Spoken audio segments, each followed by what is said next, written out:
Bahrain ও কুয়েতকে লক্ষ্য করে চালানো সাম্প্রতিক হামলার তীব্র নিন্দা ও প্রতিবাদ জানিয়েছে ওমানের পররাষ্ট্র মন্ত্রণালয়। অঞ্চলটির নিরাপত্তা ও স্থিতিশীলতা বিনষ্টকারী যেকোনো ধরনের সামরিক পদক্ষেপকে সম্পূর্ণভাবে প্রত্যাখ্যান করেছে দেশটি, বিশেষ করে বেসামরিক মানুষ এবং গুরুত্বপূর্ণ স্থাপনা লক্ষ্য করে হামলা চালানোকে আন্তর্জাতিক আইনের সুস্পষ্ট লঙ্ঘন বলে উল্লেখ করেছে মাস্কাট।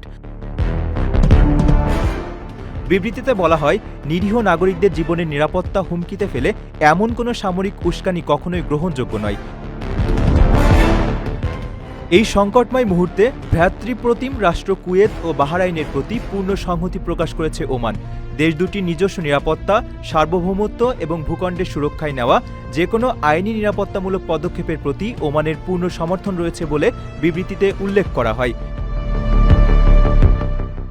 পরিস্থিতি যেন আরও অবনতির দিকে না যায়, সেজন্য সংশ্লিষ্ট সব পক্ষকে সর্বোচ্চ সংযম প্রদর্শনের আহ্বান জানিয়েছেন ওমান সরকার। বিবৃতিতে বলা হয়, সংঘাত বা সামরিক পদক্ষেপ কোনো স্থায়ী সমাধান বয়ে আনতে পারে না,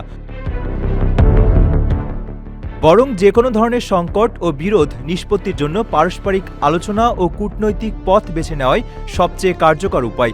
এর মাধ্যমে যেমন আঞ্চলিক নিরাপত্তা ও স্থিতিশীলতা সুসংহত হবে, তেমনি পুরো মধ্যপ্রাচ্য আরও বড় ধরনের উত্তেজনা ও নেতিবাচক প্রভাব থেকে রক্ষা পাবে।